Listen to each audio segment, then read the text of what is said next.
Hi, I'm Alex Archbold, and I've been buying and selling antiques since I was 9 years old. From basements to scrapyards, I'll look just about anywhere I can to find lost antiques and collectibles. And sometimes I'll go big and buy everything. I never know what's going to happen or who I'm going to meet. This is our life, this is our adventure, and this is Curiosity Inc.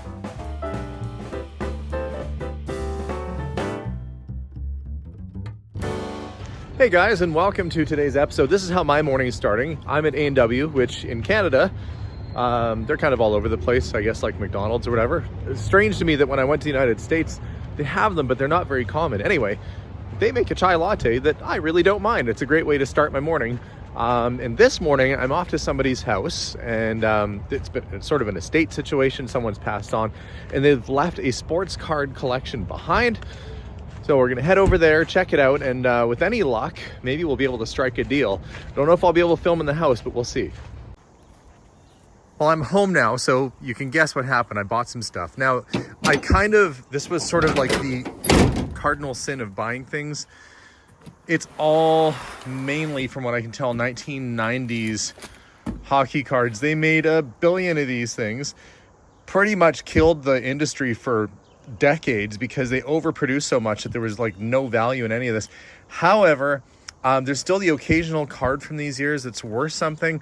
So I'm going to try and go through this stuff and see if maybe there's some better cards. Like if there's baseball from this era, Ken Griffey Jr. rookie card could be good. If there's basketball, there's Michael Jordan. So there's some potential, but when you look, like, the condition isn't super great on some of these, like they've been rolling around.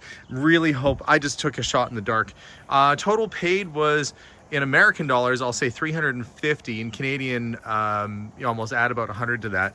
So not super cheap. However, people do spend okay money. Like that might go for $40, $50 Canadian at auction because it's sealed still. So enough of those and I'll start to get my money back. Anyway, I'm going to offload. We'll start digging through and hopefully there's something good in here.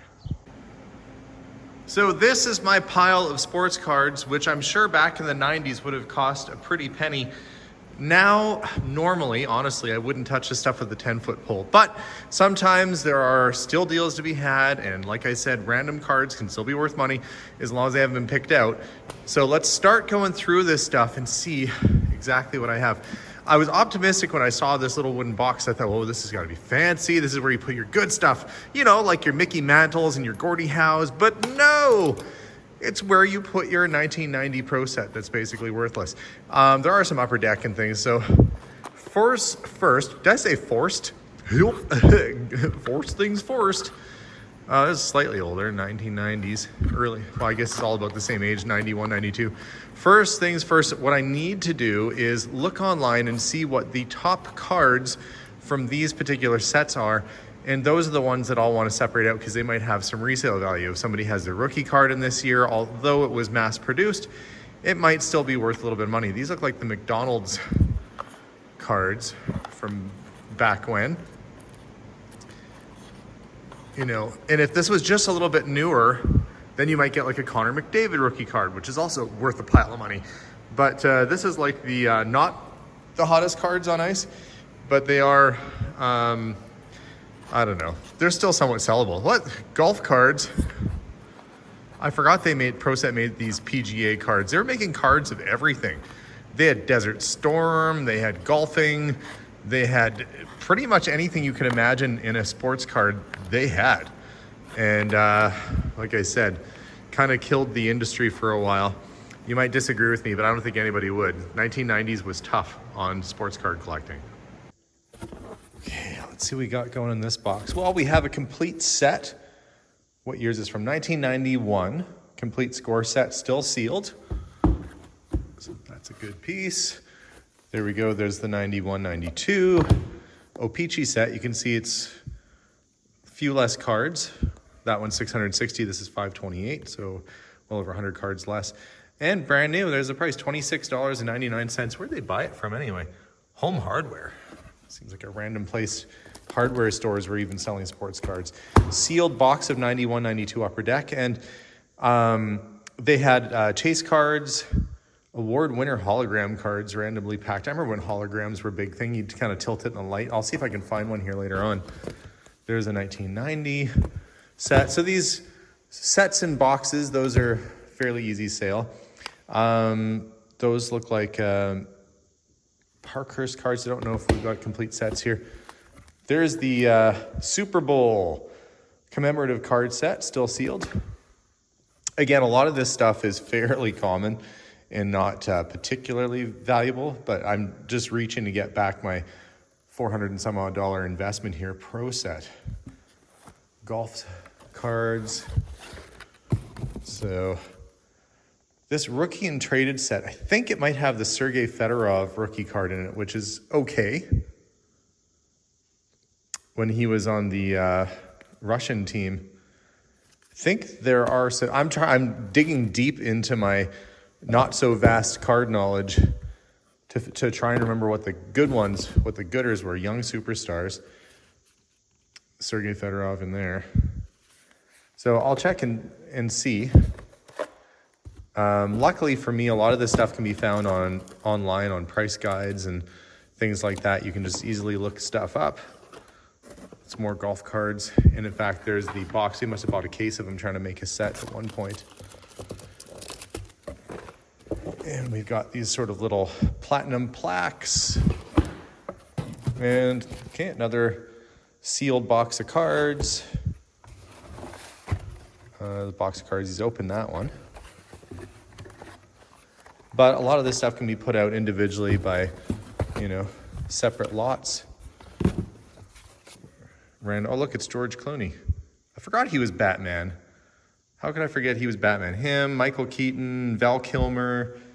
Oh, gosh, who else has been Batman? So many different bat people. And darn, that's a jewelry box. That would have been nice if there was something in there. Empty. And Ben Mosso. Melissa used to work for them. Back when? Okay. Oh, there's a little coin set. Probably from the 1970s or something like that. Let's have a look. Winnipeg 100th, 1974 Canadian Mint coin set. Probably worth all of $10, but hey, there you go. I wouldn't pass up a $10 bill, getting that back. So move, that box is pretty much emptied out. Get that down on the floor. And what I want to get to is sort of these sealed boxes that I know are going to be fairly easy sale. Anything that looks like it's pretty well complete, unopened set. Boy, I'm really Jenga-ing the situation here. That's really balanced weird. I'm going to have to fix that. And yeah, that's still complete. Full box of 91 score. Look at this. Take a box from the bottom and you put it on the top and then it goes, it starts to wiggle. I'm going to have to move that around. Oh, look, another jewelry box. Will I be lucky and actually find some jewelry in here, or is it just empty boxes? It is another empty box. Well, what the heck was in there? It looks like a bracelet or something might have been in there. Okay, well, the crunchy looking poster. But it's always good to check the posters because it was common for these sort of things to get autographed. This one is not. It's just an old poster, probably off of some bedroom wall. Oh, but there is an autographed picture here. And it looks, you got to really take them out to have a look to see in the light whether it's a print of an autograph or the real thing. But I'll set that aside sort of in a little bit better pile to check. These look like these are lists, trying to finish up collections. Set that aside. Philadelphia Flyers versus the Oilers, 1992. So this would have been probably given out at the game, at the Oilers game. Sadly, Wayne Gretzky was not part of our team then. Why is there a Jell-O pack? Oh, because there's a Jell-O. Oh, there you go. Speaking of Wayne Gretzky, there's a Wayne Gretzky card on the back of this Jell-O box. Kind of neat they kept the whole box. All-Star Game stamps. Another sealed box. 91-92. I'm actually going to take a pause right now and look these up online to see what those are going for sealed. Okay, I looked it up online, and on eBay anyway, some of these have sold for around $50 a box. And I've got a couple so far, so there's $100 right there between those two. I added some of this other stuff. I'm probably looking at, almost my money back just in this one section. I still have all that to go. So then we get into the profit category. And that's why I prefer to sort of buy in bulk like this. Oh, look. Central Bank of Bahamas, $1. I'm already up $1. He's a happy looking fella. I'd be happy too if my picture was on a $1 Bahama bill, because that would mean that I'm not here in wintry Canada right now. So I can see my money coming back to me. And again, all this stuff is going to go up to auction. Oh, here's one of those holograms where you get it in the light. And that was a big deal back in the 90s. They actually had a hologram store. Whoa, hang on. Wait a minute. Oh, it's in terrible shape. But that's a Wayne Gretzky rookie card. This is all 1990s stuff, and there's one card in here, and it's a Wayne frickin' Gretzky rookie. This card in mint shape could be, oh gosh, what did the most sell for? Like $1 million or something stupid like that? So that's probably worth, even in really bad shape, $500 or something like that on its own. Score! Literally. Well, that is a big bonus. It's maybe I'll find another in here somewhere. That goes in the good pile. Was not expecting that. And what's in these brown bags? Random grab bags of hockey cards. We've got an autographed baseball.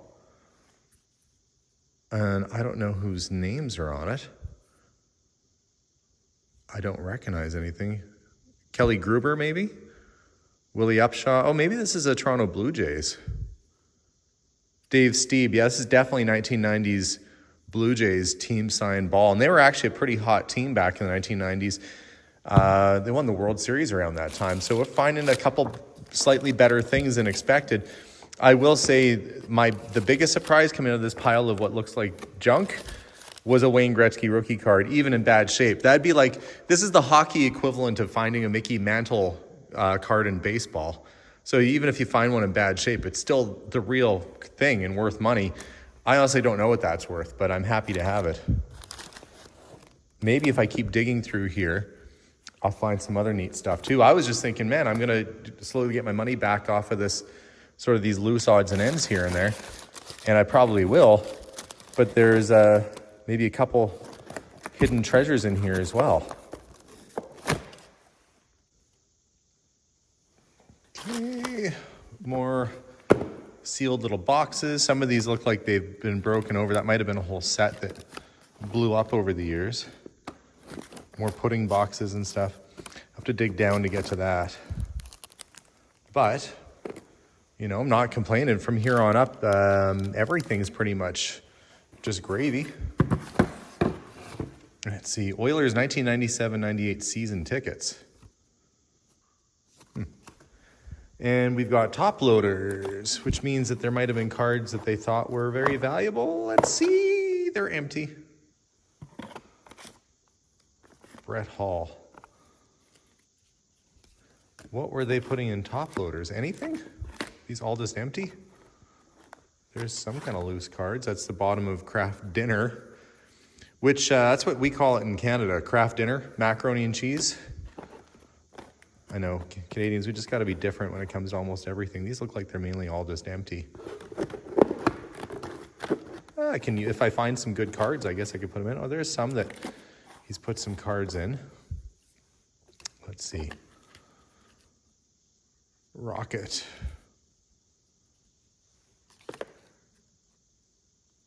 Ishmael. I remember they thought he was going to be a big deal. It's weird going back in time to the 1990s and seeing all the cards that people thought were going to be super great. And maybe they didn't quite turn out that way. Hall, Gretzky, Comiskey, participants, SP1. So that must have been an insert card. I'll check that over. But holograms and stuff. Yeah, so these are probably like just insert cards. So there's an Eric Lindros rookie card. Might be worth something. He had sort of a short career. They thought he was going to be... Everybody gets compared to Gretzky, poor guy. Well, not poor Gretzky, but poor everybody else that's a big name to live up to. They're like, oh, he's going to be the next Gretzky. And then they don't, and they move on to the next new person who's going to be the next Gretzky. There's another hologram. So a lot of these just look like sort of generic cards. Is it George Bush? Operation Desert Shield. Whoa, I got the Dan Quayle.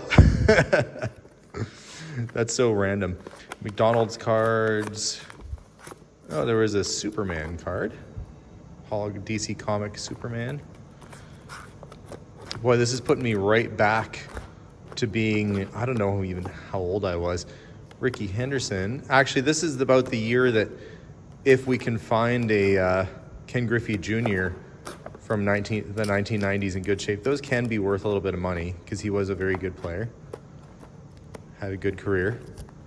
And right around that 91, 92 kind of range.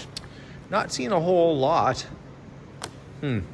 I was optimistic when I saw all these top loaders. There's gonna, maybe I'd find like a stack of Gretzky rookie cards. No such luck. Again, I'm happy with the one I got. We'll keep on digging. I'll give you guys kind of a hint for quick sorting a box like this. See how crisp and nice those cards look? I can tell those are gonna be probably like after 1992 or so. What I'm looking for are the earlier cards that might be mixed in this lot.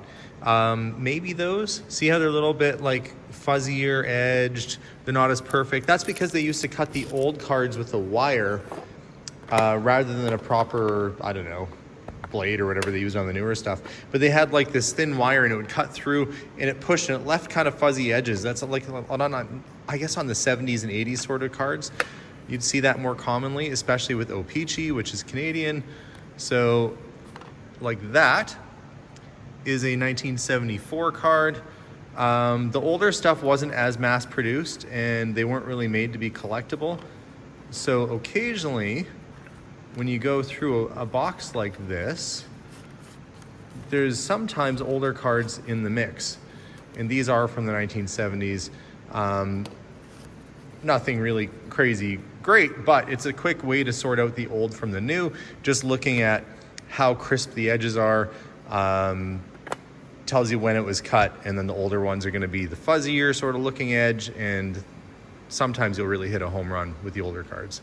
So I decided to kind of move some of the, I want to say junk. However, there are a couple good cards in this O-Pee-Chee Premier set, a couple rookies I got to keep my eye on. There's another little sealed box of cards, that's good. And underneath the junk, look, that's a 1990 Wayne Gretzky. Good shape. Tough card to find in good shape, actually, because this is, see how fuzzy it is along the top there? That's wire cuts, that's O-Pee-Chee, that's older. That's worthy of a top loader. What else do we have here? Another Wayne Gretzky. Pierre Turgeon rookie. Bobby Orr. I can see the fine print on the top. That would have been a really good card, but that's a replica. It says replica cards on it right there. Anyway, cool. It's an 80s Wayne Gretzky, 80-81.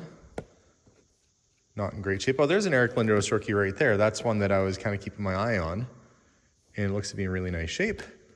Another Wayne Gretzky with the Wayne Gretzky on it back to back. Oh, look. Brett Hall rookie. And we got a couple other Gretzkys from the 80s. Back to back. Flames. Is this his rookie?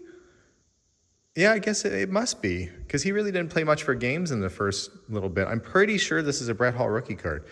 I'm going to double check that, but that could be actually a very decent card, and it looks to be in pretty nice shape. Hopefully it was put in that top loader at the time it came out. But yeah, the thing is, to get your full value out of cards like this, you actually have to send them in to get them graded so that people know, A, that it's authentic, and B, what kind of shape it's professionally considered to be in. Otherwise, it's anyone's guess. It's Wild West. Pew, pew, pew, pew. But a few good scores so far, and I'm not even done digging through the box. There's still this box, those big boxes there to go through. Finding lots of neat stuff. And I guess what I'll do at the end of this whole thing is I will sort of lay out the better cards that I found out of this collection. And hopefully, I mean, already I'm making my money back, which is good. And the person that sold it to me, they were expecting me to make some money on it because that's why we do this. So I think we're doing okay so far. And this looks like it's maybe a complete set. So I'll set that one aside. Lots of fun stuff to go through, taking me back to my youth going through all this stuff. I've been sorting these cards pretty much all night. And I've got a lot of rookie cards like Sergei Fedorov and Jeremy Roenick and of course Wayne Gretzky cards in there. And I was kind of laughing off this 1991 PGA Tour set, but there's one player in there who, it was actually a rookie card for a golfer, a young fella at the time named John Daly. And John Daly card can be worth a bit of money. Look at that young mug on him. So yeah, that is probably the one and only PGA Tour card that might be worth something out of that set. So lots of treasures to be found. Lots of unopened boxes. We've got the autographed baseball there. So a few things to kind of sift and sort through, but definitely lots of great stuff to throw through the auction and see a good return on. And I'll show you some of the better cards that I found after I'm done all this, which I'm still not done. All of that sorting just to get down to one pile of slightly better cards that might have a little bit more potential. Normally, like I said, I wouldn't buy this stuff because it's kind of what they consider the junk era of cards, but I was able to find a few classics in here, a few vintage cards that will definitely make it worthwhile, and of course, the better stuff I kept downstairs. Vintage Wayne Gretzky's for the 1980s, and some of them in really nice shape. You know, very crisp, very clean. Eric Lindros rookie card, it's not bad. Brett Hall rookie, that's nicely centered and good condition. And of course, the Wayne Gretzky rookie card, which is in terrible shape, but still has some value. So worth digging through all that stuff to get to a few gems. The rest of it, auction bound. So what I thought was going to be a pile of sort of disappointing junk ended up having a few surprises. Although a lot of this is from the 1990s, there's a lot of great sealed sets, sealed packages, boxes, and I was not expecting only a handful of vintage cards, but one of them to be Wayne Gretzky rookie, which is pretty awesome. So I'm going to get all this stuff bundled up, piled up, ready to go to auction, get it cleared out of the garage so we can get cleaned up. And I'd say that's a pretty good day. So guys, thank you very much for watching today's episode. I'm going to call it a night. I'm out in the garage because literally everybody is sleeping in the house right now. I've been at this all night, obsessively. But it's done now, and I can go to bed rested knowing I'm one of those people that likes to get stuff done before I go to bed. Otherwise, I'd be up all night thinking about it. That the next step for me is inventorying this stuff and getting it all out to auction. Anyway, I'm off to bed. I'm clearly getting tired and punchy, so away I go. Have a wonderful night, guys. We'll see y'all soon, and as always, bye for now.